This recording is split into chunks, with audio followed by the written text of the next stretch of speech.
Undercover Duke saw Chef chopping vegetables at 3 a.m., then learned why she never left the manor.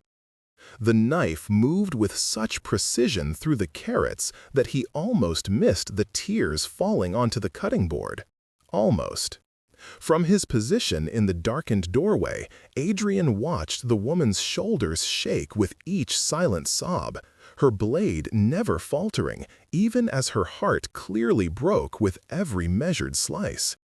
She wore a chef's apron stained with years of service, her dark hair escaping its pins in wild tendrils, and when she finally set down the knife to press her palms against the scarred wooden counter, he saw the iron shackle around her left ankle, barely visible beneath her skirts, but unmistakable in the candlelight. The chain clinked softly as she moved, a sound that made his blood run cold. This was no ordinary kitchen servant working late hours.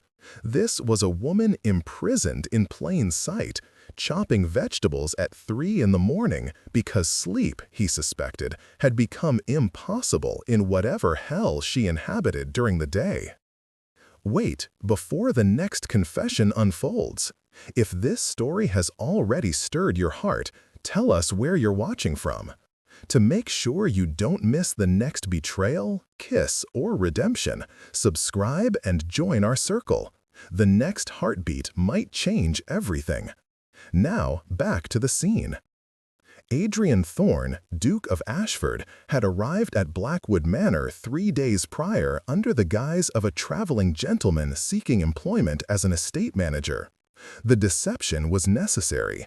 Rumors had reached London of irregularities at this remote Yorkshire estate, whispers of servants who entered but never left, of a household run by a tyrannical steward with connections to certain members of Parliament who preferred their scandals buried in the countryside.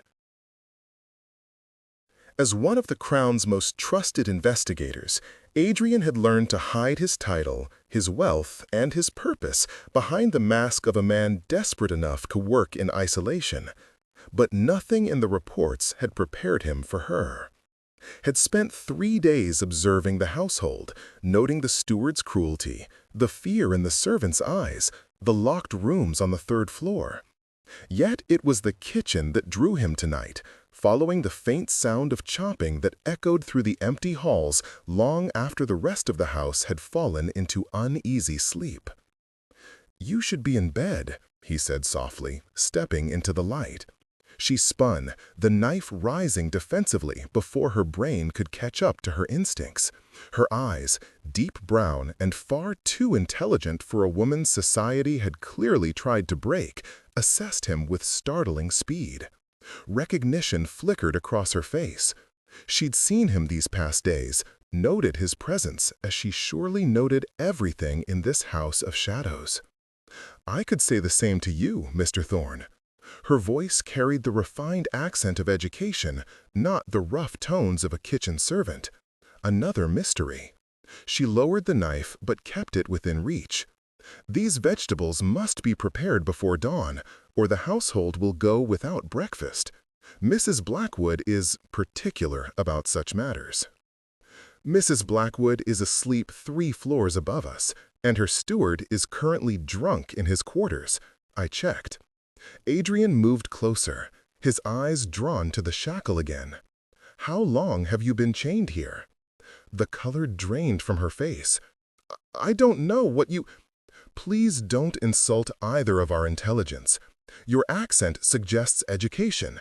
Your knife skills suggest professional training far beyond what's needed for a country estate. And that," he gestured to her ankle, "suggests you're here against your will." She stared at him for a long moment, her chest rising and falling with rapid breaths. Then, slowly, deliberately, she set down the knife and pulled up her skirt just enough to reveal the shackle fully. The metal had worn the skin raw beneath it, old scars layered over new wounds. 2 years, she whispered. 2 years, 3 months, and 17 days. The number's precision spoke of someone who'd counted every single morning of her captivity. My name is Josephine Ashworth. I was head chef at the Belmont Hotel in London before I trusted the wrong person with the wrong secret. She laughed bitterly. I witnessed something I shouldn't have. A meeting between Mrs. Blackwood's late husband and certain gentlemen involved in activities that would interest the authorities. They offered me a position here.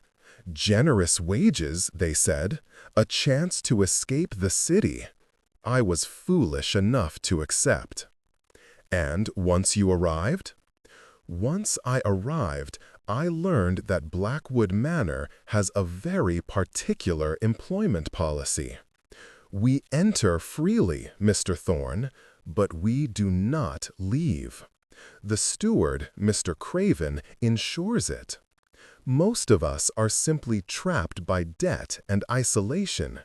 The nearest village is 10 miles away, and we're paid in tokens redeemable only at the manor's store. But those of us who've seen too much, who might talk if we ever reached civilization. She touched the shackle.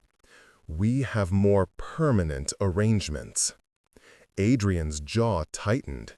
He'd suspected corruption, perhaps blackmail or illegal trade. But this was slavery, plain and simple, hidden behind the walls of respectability. How many others? He asked. Chained? 3 of us. The rest are simply prisoners of circumstance. No money, no references, nowhere to go even if they could escape.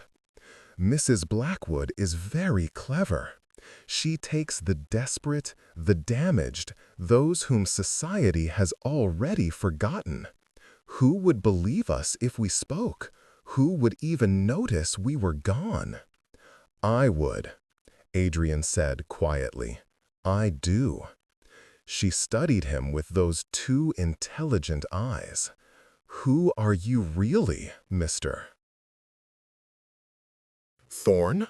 No ordinary estate manager investigates household arrangements at 3 in the morning.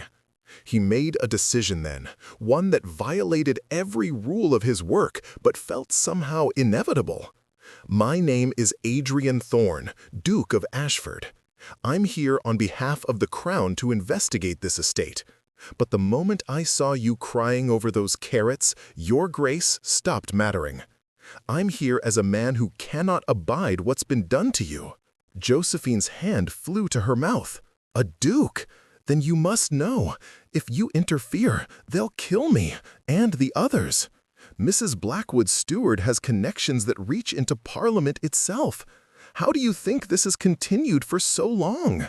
Then we'll need to be cleverer than they are. Adrian pulled out a chair and sat, gesturing for her to do the same. Tell me everything.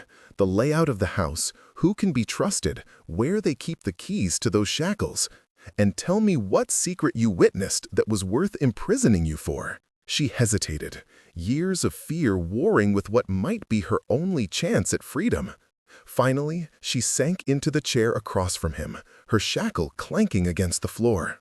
I saw murder, Your Grace. The late Mr. Blackwood's death was no accident. I saw Mrs. Blackwood poison his evening tea, and I saw the 3 gentlemen who paid her to do it. One of them was Lord Chancellor Pemberton, Adrian finished softly. And I'm guessing the other 2 were his associates, Viscount Morris and Sir Geoffrey Hale. Her eyes widened. You knew? I suspected. They've been consolidating power for years, removing anyone who stood in their way. Blackwood must have opposed some piece of legislation they wanted passed, but without proof, without witnesses. He met her gaze steadily. You're that proof, Miss Ashworth. You're the reason they can't simply kill you. You've hidden something, haven't you? Something that ensures, if you die, their secret dies with you. but also becomes public. A small, fierce smile crossed her lips. I wrote everything I saw in a letter and gave it to someone I trusted before I came here. If I don't send word every 6 months that I'm alive and well, that letter goes to every newspaper in London. Brilliant! Absolutely brilliant! That's why they've kept you alive but trapped. They can't risk killing you, but they can't let you leave either. Adrian leaned forward. But they don't know I'm here, and they don't know what I know. We have an advantage, Miss Ashworth. The question is, are you brave enough to use it? She looked at him for a long moment, and he saw the exact instant she decided to trust him. It was there in the straightening of her spine, the steadying of her hands, the way her tears finally stopped falling. I've been brave every day for 2 years, Your Grace. I've survived Craven's cruelty and Mrs. Blackwood's paranoia. I've kept my sanity in a hell designed to break me. So yes, I'm brave enough for whatever you're planning. Then here's what we're going to do, Adrian said, and began to outline a plan that would either free them all or destroy them both. The knife lay on the cutting board between them, and the carrots sat forgotten as the first fingers of dawn crept through the kitchen windows. Neither of them noticed. They were too busy plotting a rebellion.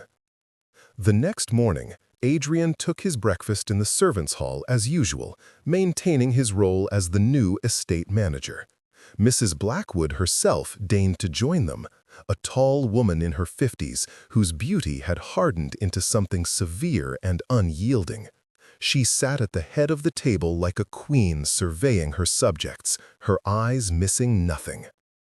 "Mr. Thorne," she said, her voice carrying the warmth of a blade, "you've been with us nearly a week now. How are you finding Blackwood Manor?" "Fascinating, madam," Adrian replied smoothly. "Your household runs with remarkable efficiency. I've rarely seen servants so dedicated to their positions." A flicker of something, satisfaction, perhaps, or warning, crossed her face. "We cultivate loyalty here, Mr. Thorne. It's the secret to any well-run estate. People who leave often find themselves unprepared for the world beyond these walls. I can imagine the isolation alone would make it difficult. Indeed, which is why I ensure my staff wants for nothing. Isn't that right?" She addressed the room at large, and Adrian watched a dozen heads nod in silent, terrified agreement. His eyes found Josephine, who stood near the kitchen door with 2 other women, all 3 showing the telltale stiffness of movement that came from hidden shackles. She met his gaze briefly before looking away, but he saw the message there: be careful. Mrs. Blackwood followed his gaze. "Ah, I see you've noticed our chef. Miss Ashworth is one of our most valued employees. She came to us from London, didn't you, my dear?" "Yes, madam," Josephine said quietly. She was eager to escape the city's pressures, found our quiet country life much more suitable to her temperament. The threat in those words was unmistakable. "I trust you'll find the same, Mr. Thorne. Men of ambition often find that peace and isolation are far preferable to the chaos of society." "I'm sure I will, madam." Adrian kept his expression neutral, but inside his rage was building. This woman spoke of imprisonment as if it were charity, of slavery as if it were sanctuary. After breakfast, he managed to corner Josephine in the pantry while the other servants cleared the dining room. "Tonight," he whispered, "midnight. I've found where Craven keeps the keys. In his quarters, in a locked box under his bed. While he's drunk, I'll retrieve them. And if you're caught," Josephine's voice trembled slightly, "then you've never spoken to me beyond professional courtesies. You know nothing of my plans." He met her eyes. "But I won't be caught. Trust me. I don't even know you." "No," he agreed. "But you know what you saw in that kitchen last night. You know I'm not lying about who I am or why I'm here. And you know this might be your only chance." She nodded slowly. "The third floor. That's where Mrs. Blackwood keeps her private papers, the evidence of her dealings. If you want to bring them all down, that's what you'll need. Can you access it?" "I can't, but Sarah can, one of the housemaids. She's not chained, but she's trapped by debt and fear like the others. If we can convince her that freedom is possible, she might help us. Then tonight, we make believers of them all." Adrian squeezed her hand briefly, a gesture of solidarity and something else he didn't dare name yet. "Be ready." She squeezed back, and he felt the tremor in her fingers, not from fear, he realized, but from hope. Hope was the most dangerous thing in a place like this, and the most powerful. He left her in the pantry and went about his duties, playing the role of estate manager with practiced ease. But his mind was racing, planning every detail, preparing for every contingency. He'd freed prisoners before, exposed corruption in high places, played games of life and death with some of the most dangerous men in England. But he'd never cared quite so much about the outcome. That night, as the manor settled into darkness, Adrian waited in his room until he heard Craven's drunken snoring echo from the steward's quarters down the hall. He'd spent the past 3 days cultivating a friendly relationship with the man, sharing drinks in the evening, listening to his crude jokes and casual cruelty. It had taken every ounce of Adrian's self-control not to plant his fist in Craven's face, but patience was about to pay off. The steward's door was unlocked. He was too arrogant and too drunk to bother with security.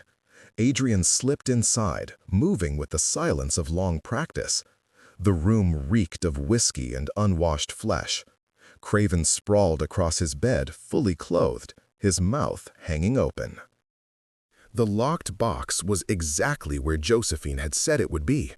Adrian examined the lock. Simple, crude, designed to keep out servants rather than skilled hands. He had it open in less than a minute. Inside lay 3 keys on a ring, along with a ledger and several letters. Adrian took the keys and the ledger, leaving everything else undisturbed. The letters could wait. Right now, he needed to free Josephine and the others before anyone noticed the keys were missing. He found her waiting in the kitchen, her eyes wide in the moonlight streaming through the windows. 2 other women stood with her. Sarah, the housemaid Josephine had mentioned, and an older woman whose name Adrian didn't know. "This is Madeline," Josephine whispered. "She's been here the longest, 5 years. 5 years in chains." Adrian's hands tightened on the keys. "Let's end it tonight, then." He knelt before Josephine first, fitting the key into her shackle. The lock was stiff from disuse, and for one heart-stopping moment he thought it wouldn't turn. Then it clicked, and the iron fell away. Josephine gasped, her hand flying to her ankle. The skin beneath was raw and scarred, but the shackle was gone. "Oh God," she breathed. "Oh God, I'd forgotten what it felt like to be free." Adrian moved to Sarah next, then Madeline, releasing them both from their bonds. The 3 women stood there, touching their ankles as if they couldn't quite believe the weight was gone. "Now comes the hard part," Adrian said quietly. "We need to get you all out of the manor and to the village before anyone realizes what's happened. But first, Sarah, Josephine says you can access Mrs. Blackwood's private study." Sarah nodded, her young face pale but determined. "I clean it every morning. I know where she keeps her papers." "Then we need those papers before we leave. They're the evidence that will bring down not just Mrs. Blackwood, but the men who employed her." He looked at each of them in turn. "This is dangerous. If we're caught, the consequences will be severe. You can still back out. I'll get you to safety regardless." "No," Josephine said firmly. "We finish this. We make sure no one else ends up in chains because we were too afraid to act." The other women nodded their agreement, and Adrian felt a surge of respect for these survivors. They'd been broken down, imprisoned, tortured by isolation and cruelty, and yet here they stood, ready to fight back. Then, let's go collect our evidence. They moved through the dark manor like ghosts, Sarah leading the way to the third floor. Adrian's training served him well. He knew how to move silently, where to step to avoid creaking floorboards, when to freeze at the slightest sound. But it was Josephine who surprised him. She moved with the same fluid grace he'd seen in her knife work, absolutely silent, completely focused. Mrs. Blackwood's study was locked, but Adrian made short work of it. Inside, the room was austere and organized. Shelves of ledgers, a desk covered in correspondence, a locked cabinet against the far wall. "There," Sarah whispered, pointing to the cabinet. "That's where she keeps the important documents. I've seen her put papers in there after meetings with her visitors." Adrian examined the lock, more sophisticated than Craven's box, but still manageable. He pulled out his tools and set to work while the women kept watch. 5 minutes later, the cabinet swung open to reveal exactly what they needed. Letters between Mrs. Blackwood and Lord Chancellor Pemberton, records of payments, detailed accounts of the accidents that had befallen Mr. Blackwood and 2 other men who'd opposed Pemberton's political ambitions. And there, in Mrs. Blackwood's own hand, a list of everyone imprisoned at the manor, and why. Josephine's name was at the top, with one word beside it: witness. "This is it," Adrian breathed. "This is enough to hang them all." "Then let's take it and go," Madeline urged.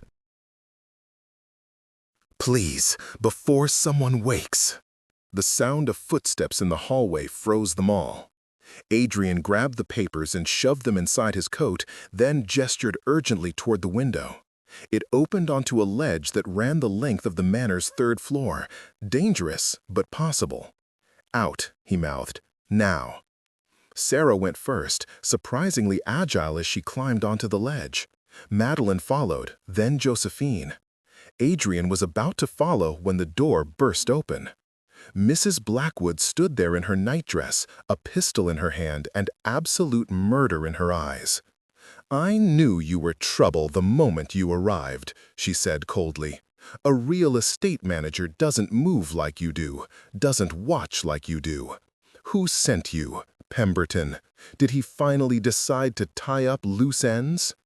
Adrian raised his hand slowly, positioning himself between her and the window. "I'm not here for Pemberton. I'm here to stop him, to stop you." She laughed, a brittle sound. "You're a fool, then. Do you have any idea how powerful he is, how far his reach extends? Even if you escape tonight, even if you take those papers, you'll never live long enough to use them. Perhaps, but at least I'll die trying to do the right thing. Can you say the same?" Her finger tightened on the trigger. "I've survived by doing what was necessary. My husband was a weak man who would have left me destitute. Pemberton offered me wealth and security in exchange for removing an obstacle. I took it. I've never regretted it. And the servants? The people you've kept in chains? Casualties of circumstance. They knew too much, or they were convenient, or they simply had nowhere else to go.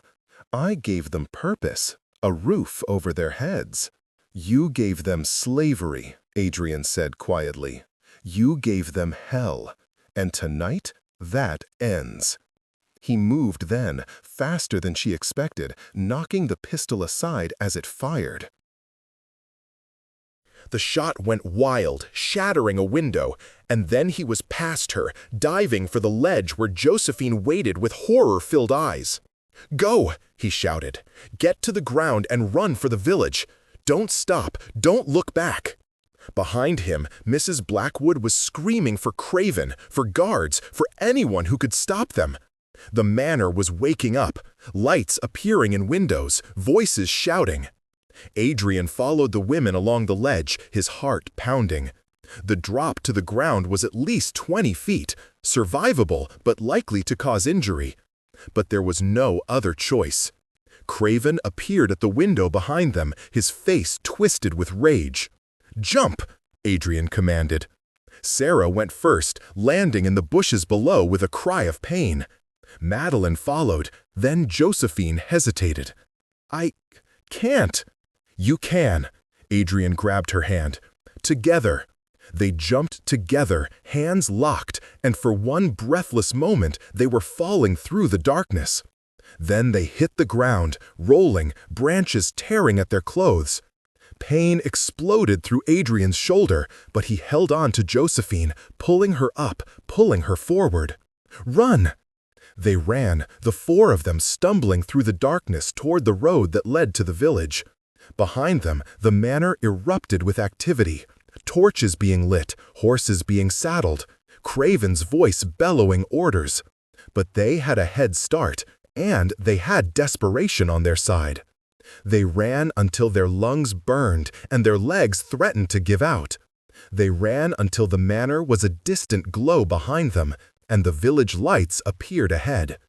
They ran until Adrian finally allowed them to stop, gasping in the shadow of the village church. "Is everyone alive?" he panted. "Alive," Josephine confirmed, though her voice was shaky. Sarah was limping badly from the jump, and Madeline had blood running down her face from a cut on her forehead. But they were all breathing, all free. "The vicar," Sarah gasped. "He's a good man. Hell help us. He's helped others before." "No," Adrian interrupted. "Pemberton's reach is too long. We can't risk staying here, not even until morning. I need to get you all to London, to people I trust who can keep you safe until this is finished." "And how exactly do you propose we get to London?" Josephine asked, attempting some of her earlier sharpness despite her exhaustion. "We have no money, no horses, and half of Yorkshire will be looking for us by dawn." Adrian reached into his coat and pulled out a small leather pouch. "Duke, remember? I'm never without resources." He counted out several gold coins. "This will get us passage on the mail coach. It leaves the village at dawn. If we can hide until then, we can be gone before they think to check the coaching in. And if they find us first, then I'll use the privilege of my title and the evidence we stole to make it very clear that harming any of you would be a mistake." He met Josephine's eyes. "I won't let them take you back. I swear it." She held his gaze for a long moment, and something passed between them, an understanding, a connection forged in danger and desperation. "I believe you," she said softly. They found shelter in an abandoned barn on the edge of the village, huddled together in the darkness while they waited for dawn. Adrian kept watch while the women tried to rest, though he doubted any of them truly slept. Every sound made them jump. Every distant voice sent fear racing through them, but slowly, inevitably, the sky began to lighten. "Time to go," Adrian said quietly, helping each of them to their feet. They'd torn their clothes, bloodied their hands and faces, lost their shoes in the desperate flight. They looked like exactly what they were, refugees from nightmare. The coaching inn's proprietor took one look at them and started to refuse, but Adrian's gold and his aristocratic bearing changed the man's mind quickly enough. Within the hour, they were seated inside a mail coach headed south, each bump and rattle taking them farther from Blackwood Manor and closer to something that might, eventually, feel like safety. Josephine sat beside Adrian, her body pressed against his as the coach swayed. She was trembling, with exhaustion, with reaction, with the overwhelming reality of freedom after 2 years in chains. "What happens now?" she asked quietly. "Even if we make it to London, even if we give evidence, Pemberton will try to silence us. He has the power to do it." "He has power," Adrian agreed, "but I have something stronger. I have the truth, and I have witnesses who are brave enough to speak it, and I have certain connections of my own. The Crown takes a very dim view of Lords Chancellors who commit murder to consolidate political power." "You make it sound simple." "It won't be. It'll be dangerous and complicated, and there will be moments when it seems impossible. But in the end, justice has a way of prevailing, especially when you have a duke with a very personal investment in seeing it done. She looked at him then, really looked at him. Why do you care so much? You could have simply reported what you found and walked away. You didn't have to risk yourself for us. Adrian was quiet for a long moment, watching the countryside roll past outside the window. "I saw you crying over those carrots," he finally said. "I saw the shackle on your ankle and the scars beneath it. I saw a brilliant woman reduced to slavery because she'd witnessed truth that powerful men wanted buried. And I thought, no, this does not stand. Not in my England. Not to you." "Not to me," Josephine repeated softly. "As opposed to someone else?" "As opposed to anyone, but especially not to you." He met her eyes. "I know this is hardly the time or place, Miss Ashworth, but I think you should know. From the moment I saw you in that kitchen, something shifted in me.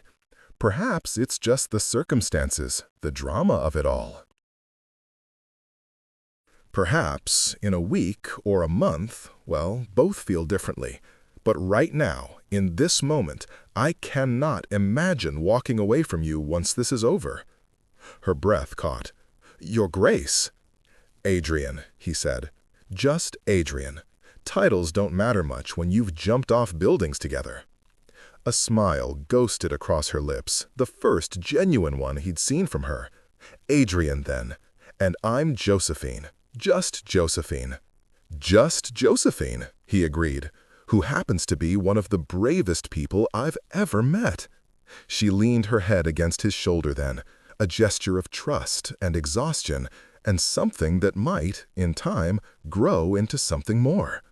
Adrian wrapped his arm around her, holding her as the coach carried them toward London and whatever came next. Across from them, Sarah and Madeline had finally fallen into uneasy sleep. Outside, the sun rose higher, burning away the night.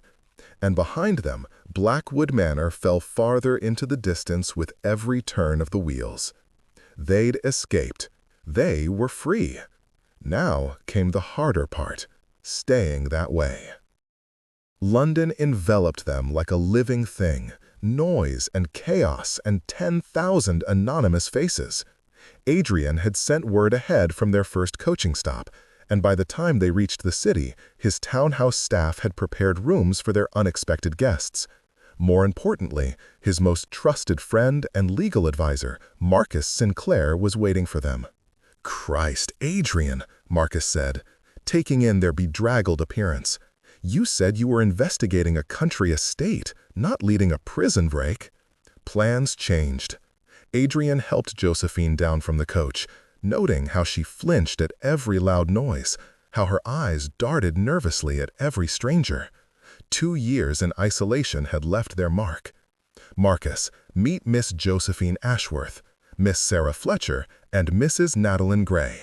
Ladies, this is Marcus Sinclair, the finest solicitor in London, and, more importantly, a man who cannot be bought or intimidated."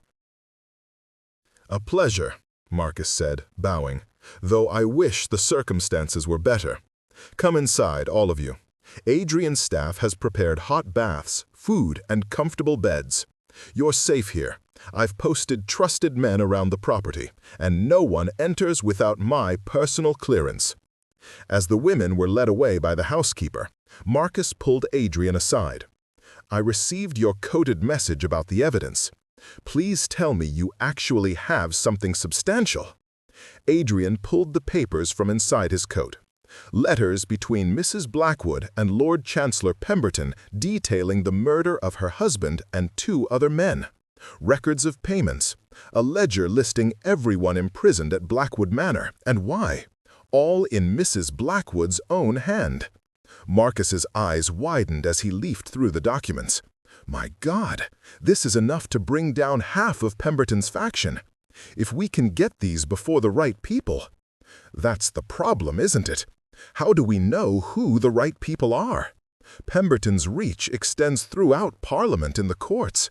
If we go to the wrong person, we'll simply warn him that we have evidence, and he'll take steps to eliminate it. And by eliminate it, you mean? I mean everyone who can testify to what's in those papers. Adrian glanced toward the stairs where Josephine had disappeared. I won't let that happen, Marcus, whatever it takes. Marcus studied his friend carefully. You care for her, the chef. Is it that obvious? Only to someone who's known you for 20 years. You've never looked at anyone the way you looked at her getting out of that coach, like you'd fight the entire British government if they tried to touch her. I would, Adrian said. I will if necessary. Then we'd better make sure it doesn't come to that. Marcus tapped the papers thoughtfully. There is one person we can trust absolutely.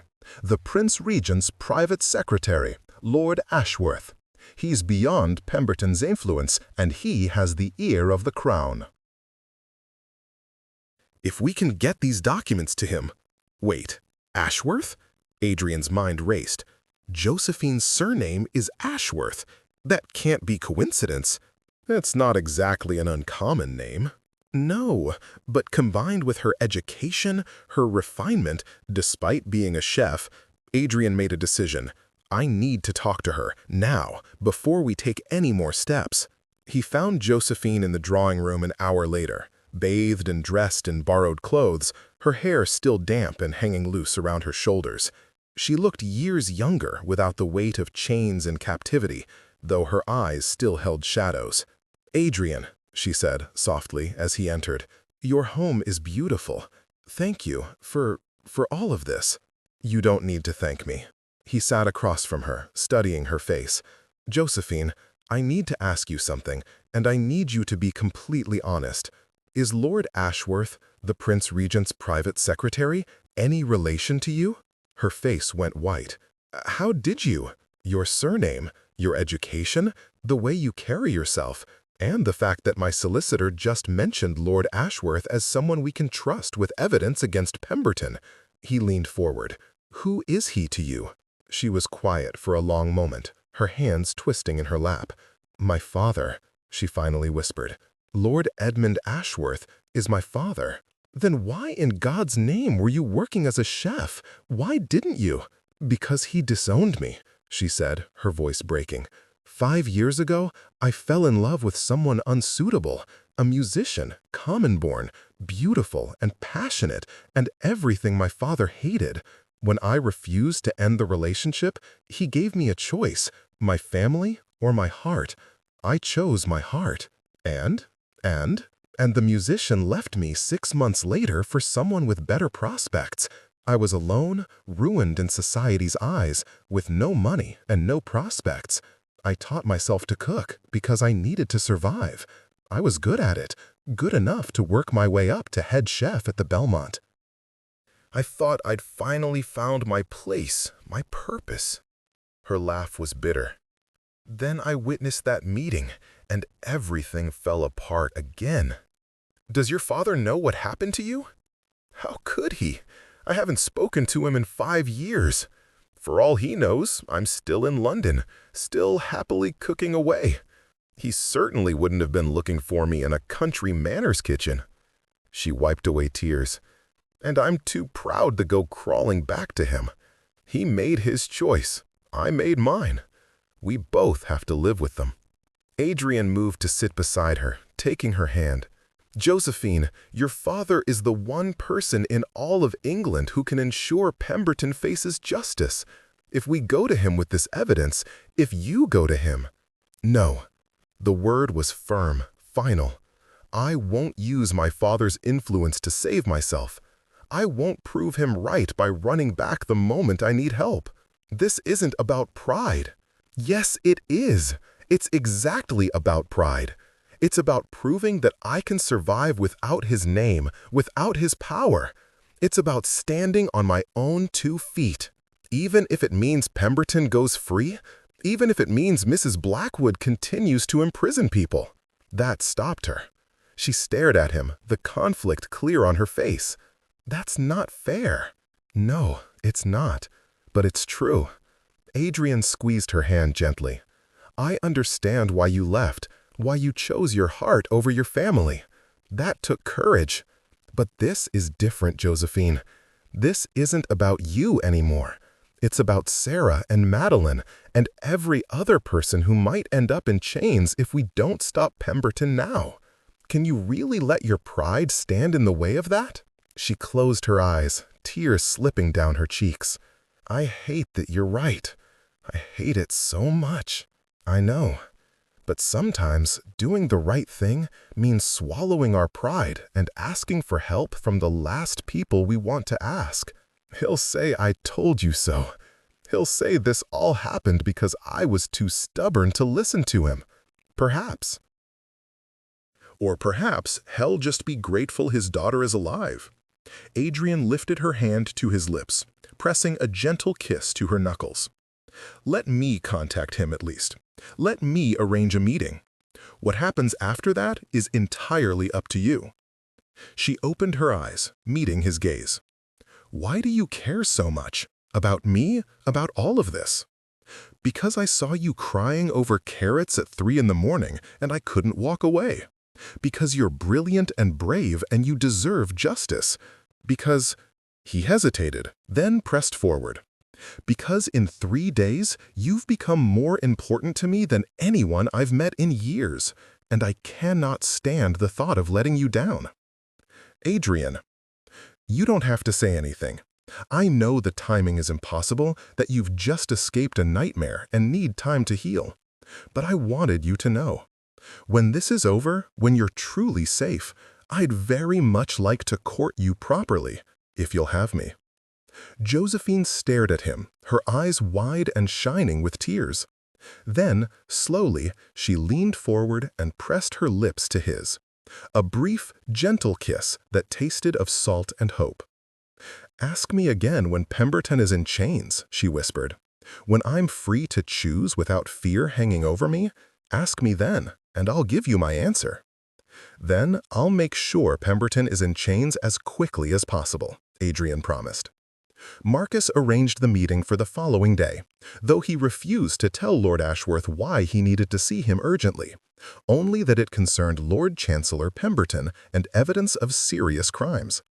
They met at Adrian's townhouse rather than at Ashworth's office, to avoid any possibility of Pemberton's spies learning of their contact. Lord Edmund Ashworth arrived precisely at noon, a tall man in his 60s with silver hair and Josephine's intelligent brown eyes.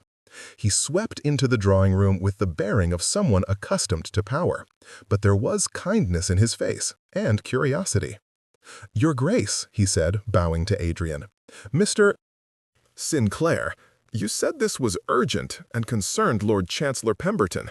I must admit, you've piqued my interest. The Prince Regent has been concerned about Pemberton for some time. Lord Ashworth, thank you for coming." Adrian gestured to the papers spread across his desk. "What I'm about to show you is evidence of multiple murders commissioned by Pemberton, as well as systematic imprisonment and abuse of innocent people. The evidence is irrefutable, but the witness testimony that backs it up is complicated. Complicated how? The primary witness is someone you know, someone you haven't seen in several years." Ashworth frowned. "I don't understand." The door opened behind him. Josephine stood there, dressed in a simple blue gown borrowed from Adrian's sister, her hair pulled back in a severe bun. She looked terrified and determined in equal measure. "Hello, Father," she said quietly. Lord Ashworth's face went through a series of expressions: shock, disbelief, joy, and then pain so deep it was almost physical. "Josephine!" His voice cracked on her name. "Josephine, is that really? My God, child, where have you been? I've had people searching for you for 2 years. I thought you might be dead." "You've been searching for me?" Josephine's voice was small, disbelieving. "Of course I've been searching for you. The moment I heard you disappeared from the Belmont, He stopped, swallowing hard. "I was angry when you left. I said things I didn't mean. But you're my daughter, my only child. Did you really think I wouldn't care if something happened to you?" Tears were streaming down Josephine's face now. "You disowned me. You said I was no longer your daughter." "I was angry and proud and foolish. I regretted it the moment you walked out the door, but I was too stubborn to go after you, too certain you'd come back on your own once you realized I was right." Ashworth crossed the room in 3 strides and pulled her into his arms. "I'm so sorry, Josephine." "So terribly sorry. Can you ever forgive me?" She sobbed against his shoulder, 5 years of pain and loneliness finally finding release. "I'm sorry too. I'm sorry I was so stubborn. I'm sorry I left. I'm sorry."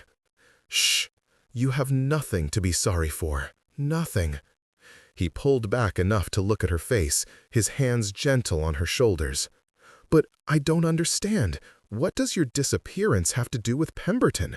And what were you doing at the Belmont?" "Perhaps we should all sit down," Adrian said quietly.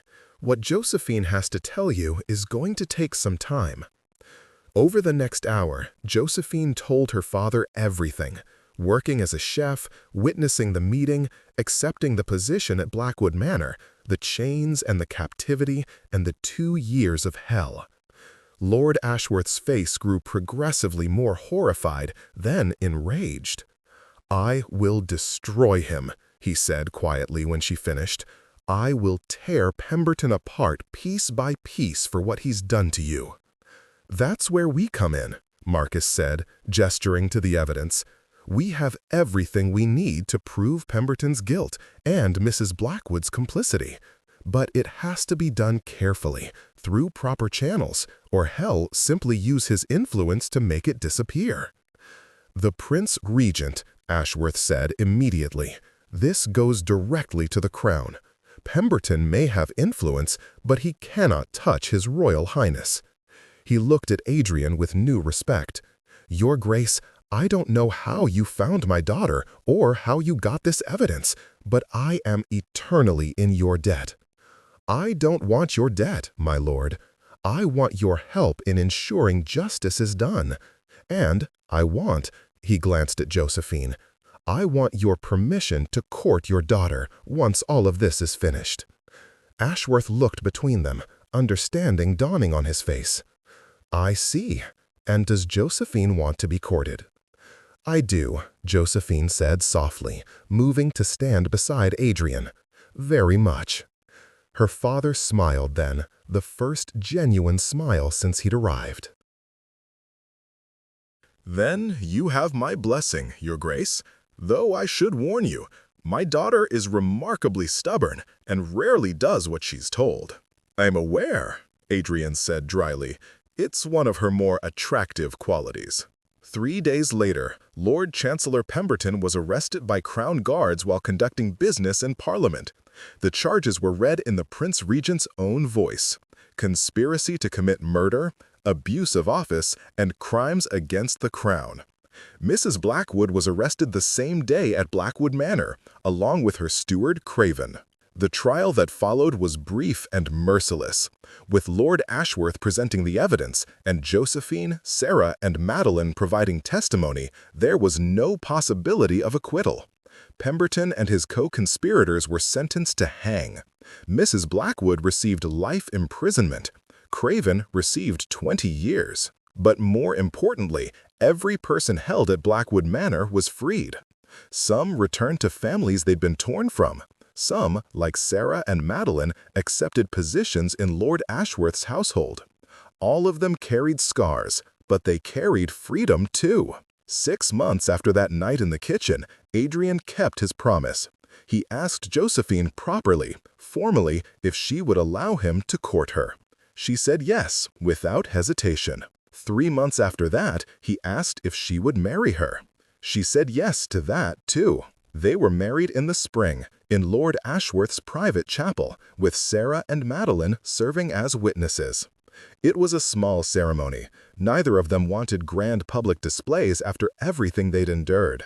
But it was filled with joy and hope, and the kind of love that grows from shared danger and mutual respect. On their wedding night, as they lay tangled together in their bed, Josephine traced the scar on his shoulder from their jump from the manor. "Do you ever regret it?" she asked quietly. "Getting involved? Risking yourself for strangers?" "Not for one moment," Adrian said. "Though I should tell you, you were never a stranger. From the moment I saw you in that kitchen, crying over carrots at 3 in the morning, you were already mine. I just didn't know it yet." "How very presumptuous of you, Your Grace." "Isn't it? Good thing you married me anyway." She laughed, the sound free and easy and full of life. Good thing indeed. Outside, dawn was breaking over London. Inside, two people who'd found each other in darkness held each other in the light, grateful for second chances and brave enough to take them. Josephine never worked as a chef again professionally, but she did teach, opening a cooking school for young women who needed skills and independence. She hired Sarah as her assistant and Madeline as her business manager. Together, they built something beautiful from the ashes of their captivity. Adrian continued his work for the crown, but with one difference. He never went on a mission without telling his wife exactly where he was and when he'd return. She'd spent too long not knowing where her next day would lead. He refused to put her through that uncertainty again. Lord Ashworth and his daughter reconciled fully, though Josephine never let him forget that she'd been right to follow her heart, even when it led to pain. "I'd rather have loved and lost," she told him, "than never have loved at all. And I'd rather have earned my own way than lived as someone I wasn't." He learned to respect that, even to admire it. And when his first grandchild was born, a daughter with Josephine's brown eyes and Adrian's stubborn determination, he wept with joy and swore to never let pride come between him and his family again. But sometimes, late at night when the house was quiet, Josephine would wake from dreams of chains and darkness, and Adrian would hold her, whispering reminders that she was safe, she was free, she was loved beyond measure. "The shackle is gone," he would murmur against her hair. "You're free, Josephine. You'll always be free." And eventually, she would believe him. Eventually, the dreams would fade. Eventually, the scars would become just scars, evidence of survival rather than symbols of suffering. Years later, when their daughter asked how they'd met, they told her the truth. Not the sanitized version, not the romantic fairy tale, but the real story of a woman in chains and a man who couldn't walk away, of justice fought for and won, of love that grew in darkness and flourished in light. "The best things in life," Josephine told her daughter, "are worth fighting for, worth risking everything for. Remember that." And their daughter did remember. She grew up brave and stubborn and fiercely independent, just like her mother. She never took freedom for granted, never assumed safety was guaranteed. She understood that sometimes the world was cruel and unjust, but that there were people willing to fight that cruelty, willing to risk everything to do what was right. She understood because she'd been raised by two such people. And when her own moment came, when she witnessed injustice and had to choose between safety and conscience, she chose conscience, just as her mother had. But that's another story. This story ends where it began, in a kitchen late at night. But this time, when Josephine picks up her knife to chop vegetables, there are no tears, no shackles, no prison walls closing in around her. There is only the simple joy of creation, the satisfaction of good work done well, and the knowledge that she is exactly where she chooses to be. And Adrian watching from the doorway with love in his eyes, no longer hiding in shadows, but standing in the light, waiting for her to finish so they can walk upstairs together, hand in hand, to the life they built from courage and hope and a refusal to accept that some things cannot be changed. Because they can be changed. They were changed. All it took was someone brave enough to start. The knife moves through the carrots with precision, but this time only the vegetables are being cut. The chains are gone. The tears are gone. Only freedom remains. And love. Always, endlessly, love.